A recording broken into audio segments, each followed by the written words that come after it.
इस क्लास में हम लोग पढ़ेंगे एडवांटेज और डिसएडवांटेज और selection of site of hydro power plant. हम लोग 3 टॉपिक पढ़ेंगे इसमें।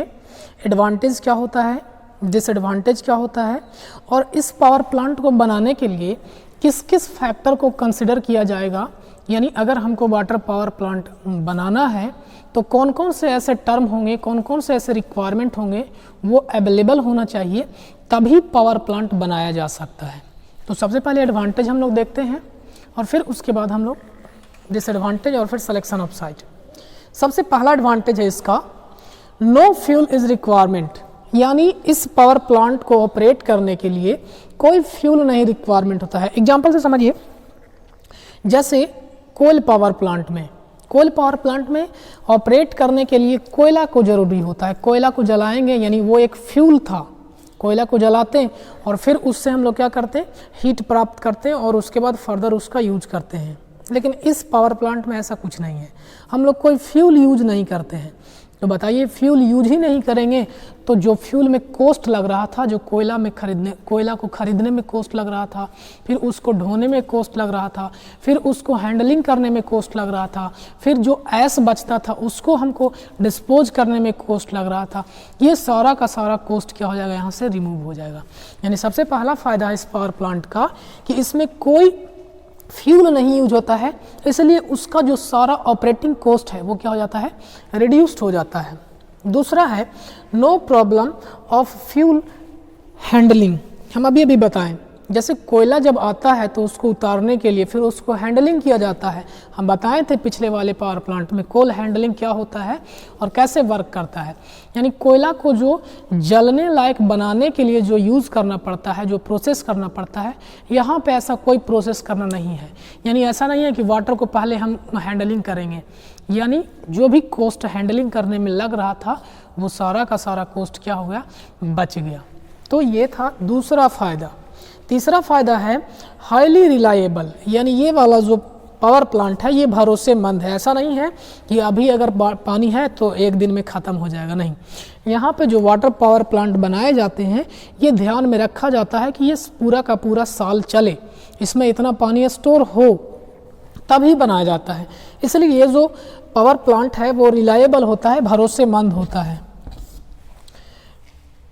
दूसरा, भरोसेमंद कहने का मतलब क्या, रिलायबल क्यों हो रहा है, यानी ये फेल नहीं करेगा। तो ऑब्वियस सी बात है कि जब कोई चीज़ टूटेगा ही नहीं तो उसको जोड़ने में भी पैसा कम लगेगा। यही बात तो है। भरोसेमंद कहने का मतलब क्या, कि जो धोखा नहीं देने, आप दूसरा ट्रैक पे नहीं समझिएगा। हम यहाँ पे बात कर रहे हैं कि ये पावर प्लांट ऐसा है कि ऐसा नहीं है कि बीच में ये छोड़ करके चला जाएगा, यानी टूट जाएगा, यानी खराब हो जाएगा। जैसे कोल पावर प्लांट में क्या है, हो सकता है कि वहाँ पे सुपर हीटर ख़राब हो जाए, हो सकता है कि वहाँ पे इकोनोमाइजर ख़राब हो जाए, बहुत सारे इक्विपमेंट उसमें हैं जो ख़राब हो जाएगा। लेकिन इसमें ऐसा कोई इक्विपमेंट नहीं है ख़राब होने वाला, कॉम्प्लेक्स इक्विपमेंट। इसीलिए ये पावर प्लांट ज़्यादा टूट फूट नहीं होगा, यानी भरोसेमंद होगा। और भरोसेमंद होगा क्योंकि टूट फूट नहीं होगा, और टूट फूट नहीं होगा इसका मतलब क्या, कि इसको मेंटेनेंस कॉस्ट भी क्या हो जाएगा, रिड्यूस्ड हो जाएगा। मेरी बात समझ रहे हैं। यानी अगर ये भरोसेमंद है क्योंकि टूट फूट करने वाला इसमें कोई इक्विपमेंट नहीं है और टूटने फूटने वाला ज़्यादा कोई इक्विपमेंट नहीं है, यानी इसमें मेंटेनेंस कॉस्ट भी क्या होगा, रिड्यूस्ड हो जाएगा। ये था तीसरा एडवांटेज। नेक्स्ट एडवांटेज है it is neat and clean power plant. Neat and clean कहने का मतलब क्या हो रहा है, इस पावर प्लांट में ना तो कोयला से ऐश निकलने वाला है, ना न्यूक्लियर के जैसा कुछ उसमें डिस्पोज करने के लिए जो वेस्ट मटेरियल है वो बच रहे हैं। पानी है तो ये पावर प्लांट क्या होता है, नीट एंड क्लीन और पॉल्यूशन फ्री, सिंपली समझे तो, यानी इससे कोई पॉल्यूशन नहीं होता है। उसके बाद नेक्स्ट पॉइंट है नो इफेक्ट ऑफ एज। ये क्या वाला है, एज कहने का मतलब जैसे कोल पावर प्लांट की आप बात कीजिए तो कोई भी ऐसा मशीनरी इक्विपमेंट नहीं है जो एज के साथ खराब नहीं होता है। आप कोई भी इक्विपमेंट को आप एग्जाम्पल ले सकते हैं, इक्विपमेंट का एक क्यों ही, आदमी का भी एग्जाम्पल ले सकते हैं। वो एज के साथ धीरे धीरे क्या होता है, उसका एफिशिएंसी कम जाता है। सेम काम यहाँ पे भी है, डैम का एफिशिएंसी कमेगा लेकिन वो इतना मैटर नहीं करता है इसमें। लेकिन अगर हम दूसरे पावर प्लांट की बात करें, जैसे कोल पावर प्लांट की बात करें, वहाँ पे इकोनोमाइजर है, वहाँ पे एयर प्रीहीटर है, सुपर हीटर है, बॉयलर है, तो इसमें क्या दिक्कत होता है कि जैसे जैसे ये पुराना होगा तो इसको वर्क करने का कैपेसिटी या एफिशिएंसी इसका डिक्रीज होगा। लेकिन इस पावर प्लांट में ऐसा कोई इक्विपमेंट ही नहीं है जिसका एज के साथ एफिशिएंसी इंक्रीज करे। है इक्विपमेंट, जैसे क्या बताएं, अभी पेन स्टॉक का एफिशिएंसी क्या डिक्रीज करेगा बताइए ज़रा। प्रेशर टनल का क्या एफिशिएंसी डिक्रीज करेगा, डैम का क्या एफिशिएंसी डिक्रीज करेगा। तो कहने का मतलब ये निकल रहा है, यानी ये आज जितना एफिशिएंसी से वर्क कर रहा है 10 साल बाद भी उतना ही एफिशिएंसी के साथ वर्क करेगा, 20 साल बाद भी उतना ही एफिशिएंसी के वर्क करेगा। लेकिन हाँ, हो सकता है कि 100 साल बाद ये पूरा का पूरा खराब हो जाए, टूट जाए या डैम टूट जाए, लेकिन ये वर्क करेगा वही एफिशिएंसी के साथ। थोड़ा बहुत डिक्रीज कर सकता है, लेकिन अदर पावर प्लांट के मामले में ये वाला पावर प्लांट कैसा है, एज का इफेक्ट बहुत ही कम होता है। नेक्स्ट पॉइंट है, इट प्रोवाइड एडिशनल पर्पस। घूमने गए होंगे, 1 जनवरी जल्दी ही पार हुआ है। घूमने के लिए जो ये पावर प्लांट बनता है तो वहाँ पे जो डैम बनता है, डैम का नज़ारा ही कुछ और होता है। पूरा का पूरा एक तरफ पानी, अब पानी वाला इलाका है तो घना इलाका होगा, आसपास में सारे लोगों को हटा दिया जाता है। सिलेक्शन ऑफ साइट में इसको डिटेल में समझेंगे। बस ये बताना चाह रहे हैं कि ये जो पावर प्लांट बनता है पानी को कंट्रोल करके बनता है, तो पानी कंट्रोल करने से पानी का स्टोरेज होता है, तो वहाँ पे घूमने के लिए एक्स्ट्रा पर्पस भी कुछ इसका होता है। जैसे पानी ज़्यादा मात्रा में स्टोर हो गया तो हम लोग वहाँ पर क्या कर सकते हैं, फिश पालन हो सकता है। हम लोग नहीं कर सकते बट होता है, मछली उत्पादन हो सकता है। नेविगेशन पर्पस के लिए, मतलब घूमने के लिए, तीर्थ नहीं या घूमने जाने के लिए, देखने के लिए, तो दूसरा हुआ। तीसरा, इरिगेशन पर्पस के लिए, सिंचाई के लिए। हम लोग बड़ी नदी को डैम बना करके, नहर निकाल करके क्या करते हैं, उससे सिंचाई करते हैं, तो ये भी एक फ़ायदा हुआ। चौथा हो जाएगा फ्लूड कंट्रोल, बाढ़। यानी हम लोग अगर देख रहे हैं कि इस नदी से हर एक वर्ष पानी आता है, जब इसमें तो ये जिस टाइम पानी बारिश का मौसम होता है उस टाइम लेले दले पार हो जाता है, लेकिन बाद वाले इलाके में, यानी जब बाद वाला मौसम है, यानी पानी का जब बरसात का मौसम ख़त्म होता है तब ये नदी सूख जाती है। तो बताइए, तो एक टाइम इसमें जब पानी आया तो पूरा साफ़ कर दिया, और पानी जैसे ही ख़त्म हुआ ये खुद साफ़ हो गया। इस चीज़ से बचने के लिए अगर उसमें हम डैम बना दें तो पानी को हम रोक लेंगे, तो जिधर ये लेले दिले साफ़ कर रहा था, यानी पूरा का पूरा क्लीन कर दे रहा था, उधर तो पानी को हम लोग अब कंट्रोल कर लिए हैं। मेरे पास फ़ायदा क्या हुआ, हम लोग बाढ़ को, फ्लूड को कंट्रोल कर लिए। मेरे पास फ़ायदा ये हुआ कि हम पानी को स्टोर कर लिए हैं, इससे बिजली भी उत्पादन कर लेंगे, जब चाहेंगे तब इस पे मछली उत्पादन कर लेंगे। घूमने के लिए लोग आएगा, देखने के लिए, पिकनिक मनाने के लिए आएगा, तो उससे भी फ़ायदा होगा। और क्या फ़ायदा होगा कि जो पहले बाढ़ आ रहा था, जो लोग उससे बाढ़ से प्रभावित थे, वो भी अब बच गए। तो वाटर पावर प्लांट का बहुत सारा फ़ायदा है, और ये फ्यूचर के लिए बहुत इंपॉर्टेंट पावर प्लांट है। जैसे अभी कोल पावर प्लांट, इंडिया में मेनली जो इलेक्ट्रिकल एनर्जी जनरेट होता है वो किसके द्वारा होता है, जो इंडिया में जो मेनली होता है वो अबाउट 60% जो इलेक्ट्रिकल एनर्जी जनरेट हो रहा है इंडिया में, वो किसके द्वारा होता है, कोल पावर प्लांट के द्वारा। लेकिन अगर फ्यूचर को देखा जाए तो फ्यूचर में कोयल का खत्म होने का संभावना ज़्यादा है। कोयल तो ऐसा फ्यूल है नहीं कि जो एक बार यूज़ कर लिया और फिर उसको दोबारा यूज़ करेंगे, ऐसा तो नहीं है। लेकिन इसमें है, हम लोग जो पानी को एक बार यूज़ कर लिए, ऐसा नहीं कि वो पानी ख़त्म हो गया। तो ये वाला पावर प्लांट फ्यूचर के लिए बहुत बेहतर है, और साथ ही साथ न्यूक्लियर पावर प्लांट भी। ये था इसका एडवांटेज। नेक्स्ट एडवांटेज है, located in remote area where land is cheap. कहने का मतलब हुआ कि जैसे हम लोग पानी को स्टोर करने के लिए ही नहीं सिर्फ स्पेस चाहिए, हमको कुछ एक्स्ट्रा स्पेस चाहिए जहाँ पे इसके कंट्रोलिंग के लिए जो इलेक्ट्रिकल एनर्जी जनरेट होगा उसको ट्रांसमिशन भी तो करना है। तो उसके लिए जो स्पेस चाहिए वो वाला स्पेस हमको सस्ता में मिल जाएगा। क्यों सस्ता में मिलेगा, क्योंकि ये पावर प्लांट हमारे रिक्वायरमेंट के अकॉर्डिंग नहीं, ये जहाँ पे पानी स्टोर होगा वहीं पे हम लोग बना सकते हैं, और जहाँ पे पानी स्टोर होगा वहाँ पे जनसंख्या कम रहेगा, ऑब्वियस सी बात है, और जनसंख्या कम रहेगा, डिमांड कम रहेगा, तो उसका जो कॉस्ट होगा वो भी कम होगा। यानी इस पावर प्लांट में जो भूमि होगा, लैंड जो होगा, उसका कॉस्ट क्या होता है, कम होता है। तो ये थे कुछ एडवांटेज, और भी एडवांटेज हो सकते हैं आपके दिमाग में, तो आप लिखिए, कमेंट में लिखिए, बेहतर होगा। और आपको तो पता ही है।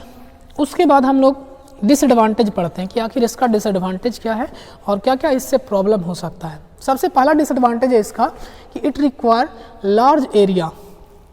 जैसे पानी जो स्टोर करने के लिए 1-2 दिन के लिए नहीं चाहिए पानी, 1 महीने के लिए नहीं पानी चाहिए, पूरा का पूरा हमको साल चलना है और ज़्यादा अमाउंट में हमको पानी चाहिए।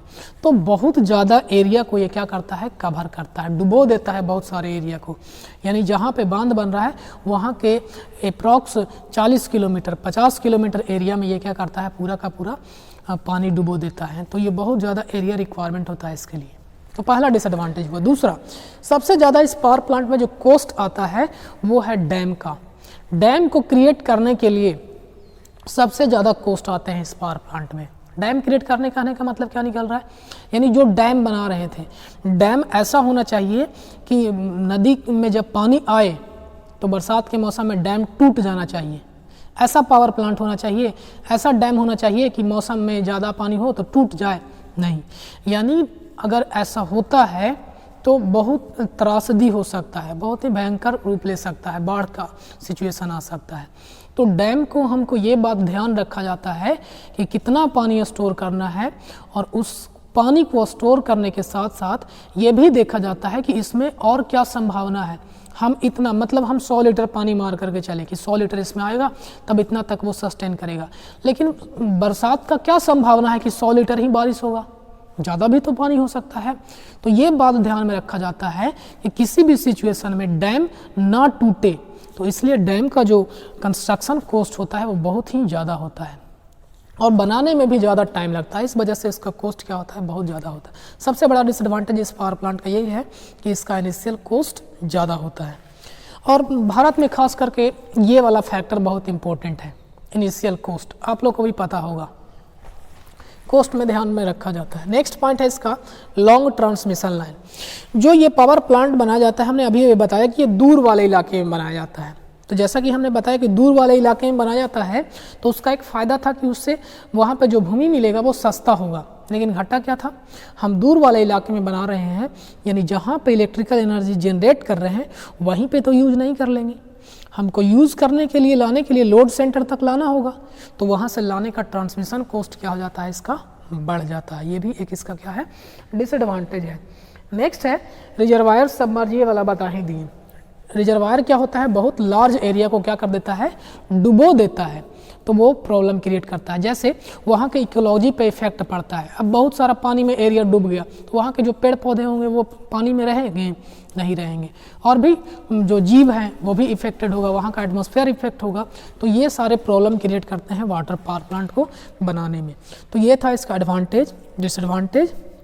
इसके बाद हम लोग देखते हैं इसका सिलेक्शन ऑफ साइट। क्या क्या सेलेक्ट कंसिडर करेंगे, फैक्टर कंसिडर करेंगे। जैसे आप लोग सिलेक्शन करने के लिए, क्या सिलेक्शन करने के लिए आप समझ रहे हैं, सेलेक्ट करने के लिए आप लोग चूज करते हैं कि हाँ उस चीज़ में ये क्वालिटी होना चाहिए तब वो मेरे लायक है, यानी यही कंसिडर करते हैं आप लोग। क्या क्या फैक्टर करते हैं ये बताने का ज़रूरत नहीं है, समझ रहे होंगे। इस पावर प्लांट को सेलेक्ट करने के लिए, कहने का मतलब कि हाइड्रो पावर प्लांट को अगर सेलेक्ट करना है, हाइड्रो पावर प्लांट को बनाना है, तो हम क्या क्या फैक्टर देखेंगे, ये चीज़ को हम लोग समझते हैं। अच्छा, कितने लोग पढ़ रहे हैं, एग्ज़ाम का टाइम तो शायद एक्सटेंड हो गया है, कितने लोग रिवीजन कर रहे हैं, जो पढ़ाया गया है वो लोग पढ़ाई कर रहे हैं। बिना रिवीजन के कुछ होने वाला नहीं है। पढ़ाई आप बहुत कुछ करते हैं लेकिन एग्ज़ाम के आते आते सब भूल जाते हैं, तो बिना रिवीजन कुछ होने वाला नहीं है। तो पढ़ते रहिए, रिवीजन करते रहिए जो पढ़ाया गया है। चलिए हम लोग आगे देखते हैं सिलेक्शन ऑफ साइट, कि वाटर पावर प्लांट को सेलेक्ट करते समय क्या क्या ध्यान में रखा जाना चाहिए, क्या क्या फैक्टर है जिसको ध्यान में रख करके कंसिडर किया जाता है, ये पावर प्लांट को बनाया जाता है। देखिए सबसे पहला है वाटर स्टोरेज। दो टर्म में यहाँ पर लिखा हुआ है, एबिलिटी ऑफ वाटर और वाटर स्टोरेज। ये दोनों फैक्टर अलग अलग है, थोड़ा सा लग रहा होगा आप लोग को सिमिलर, लेकिन समझिए ऐसे।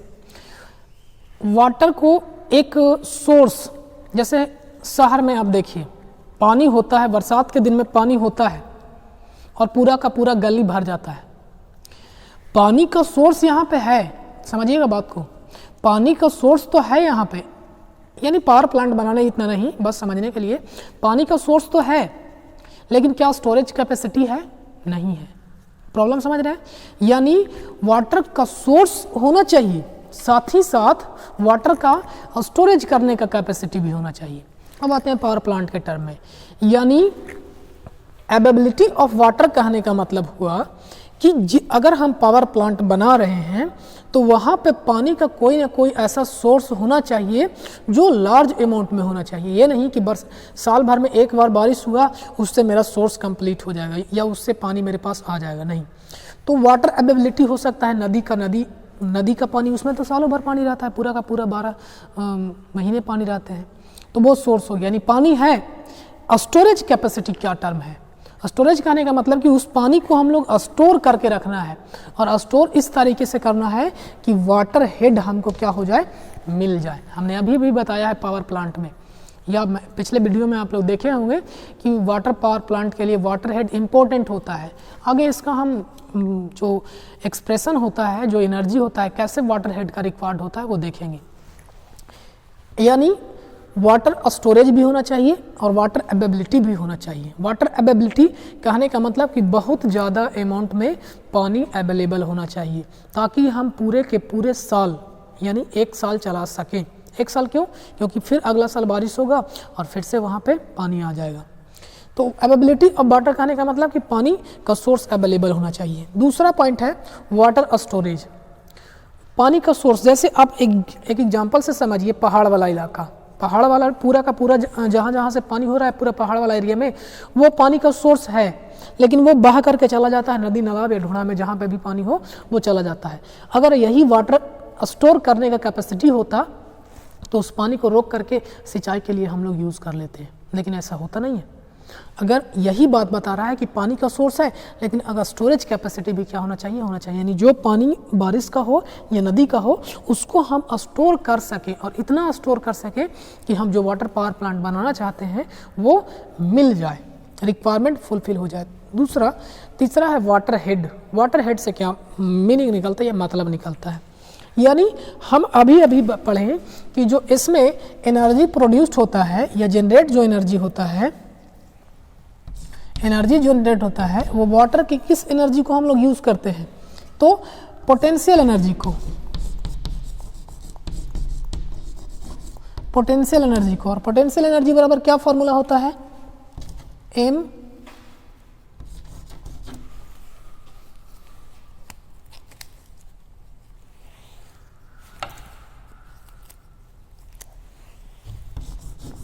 mgh। आप लोग पढ़े होंगे पोटेंशियल एनर्जी का फॉर्मूला। m मास होता है, g फोर्स जो ग्रेविटी के द्वारा लगाया जाता है, और h क्या है, हाइट है। बात समझ में आ रहा है? वाटर हेड क्या मीनिंग निकल रहा है, यानी वाटर हेड में एक h हाइट फैक्टर होता है कि उस वाटर के मास को हम लोग कितने हाइट से गिरा रहे हैं। अब वाटर हेड से मीनिंग क्या निकलता है या कैसा होना चाहिए, ज़रा बताइए। तो अगर हम डैम, ऐसा एरिया हमको मिल जाए जहाँ पे वाटर अवेलेबल हो, स्टोरेज कैपेसिटी भी हो, और जहाँ पे पानी को गिराना है यानी टेलरेस में छोड़ना है वो वाला हमको नीचे मिल जाए, यानी वहाँ से पानी को हम लोग ढला सकते हैं। दूसरा तरीका ये हो सकता है, इसको ऐसे समझिए, वाटर हेड को हम वाटर स्टोरेज कैपेसिटी बनाने के लिए, हम गड्ढा भी तो खोद सकते हैं, गड्ढा तो खोद देंगे, लेकिन बताइए तो गड्ढा से पानी कैसे बाहर कीजिएगा? बात समझ रहे ना? यानी वाटर स्टोरेज कैपेसिटी इस मायने में होना चाहिए कि वाटर हेड वहाँ से मिले। वाटर स्टोरेज करने के लिए गड्ढा खोद देंगे तो वाटर हेड कभी मिल पाएगा? वहाँ से पानी को हम लोग फ्लो करवा पाएंगे? नहीं करवा पाएंगे। यही फैक्टर है कि यानी इस पावर प्लांट को बनाते समय हम लोग कौन सा कंसिडर करेंगे फैक्टर, वाटर हेड होना चाहिए। नेक्स्ट पॉइंट है cost of land. Cost of land से क्या मतलब निकलता है कि जो वहाँ पे भूमि हम लोग चाहिए वाटर पावर प्लांट बनाने के लिए, ऐसा नहीं है कि सारा का सारा भूमि सरकार का ही होता है या गवर्नमेंट का ही होता है। जो भूमि एक्स्ट्रा ज़रूरी पड़ता है पब्लिक का है, तो पब्लिक को उसका जो कॉस्ट होता है वो दे करके भूमि को ख़रीदा जाता है, जो भी मुआवजा हो वो दिया जाता है। तो बताइए तो कि मुआवजा लेने में फ्री पैसा ही ना दिया जाएगा, तो ऐसा भूमि ले जिसका कॉस्टली बहुत ज़्यादा हो तो वो फ़ायदेमंद होगा? नहीं होगा। यही बात बताया जा रहा है कि जो भूमि अवेलेबल होना चाहिए, लैंड जो अवेलेबल होना चाहिए वो कम होना चाहिए, यानी कॉस्ट ऑफ लैंड क्या होना चाहिए, उसका लो होना चाहिए। नेक्स्ट पॉइंट है वाटर पोल्यूशन।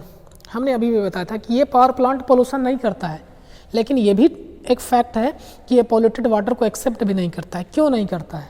ऐसे समझिए, अगर ऐसा पावर नाली वाला पानी आप अगर बड़े शहरों में देखे होंगे, उसका सारे शहर का जो पानी निकलता है एक नदी के जैसा, एक नहर के जैसा पानी निकलता है, क्या उस पानी को यूज कर सकते हैं? नहीं। यानी उस पावर प्लांट को बनाने के लिए, यानी ये पावर प्लांट बनाने के लिए हमको ऐसा पानी चाहिए जो उसमें इक्विपमेंट यूज हो रहे हैं वो इक्विपमेंट को इफेक्ट नहीं करे।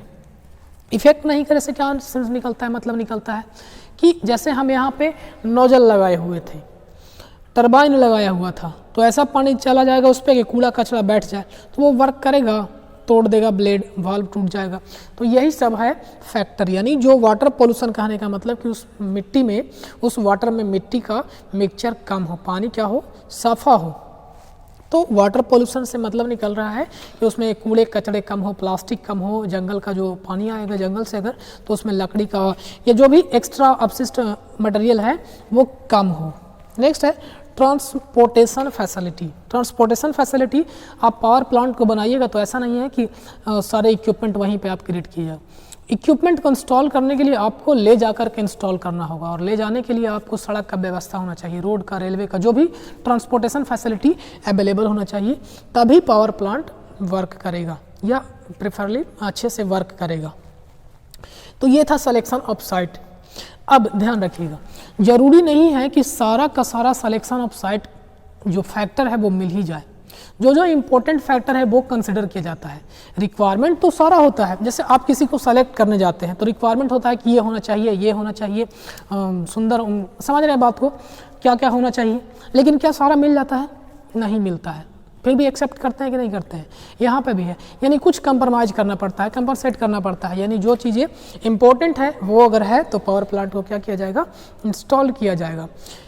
तो ये था एडवांटेज, डिसएडवांटेज और selection of site of water power plant. हमने वाटर पावर प्लांट का इंट्रोडक्शन देखा। अगले क्लास में हम लोग समझेंगे कि वाटर पावर प्लांट के कौन कौन से कंपोनेंट हैं, किस प्रकार के टरबाइन यूज होते हैं और टरबाइन कितने प्रकार के होते हैं, कैसे वर्क करता है, वाटर पावर प्लांट के कितने टाइप हैं, वो कैसे वर्क करते हैं, यही सब हम लोग आगे पढ़ेंगे। तो इस वीडियो में इतना ही, धन्यवाद।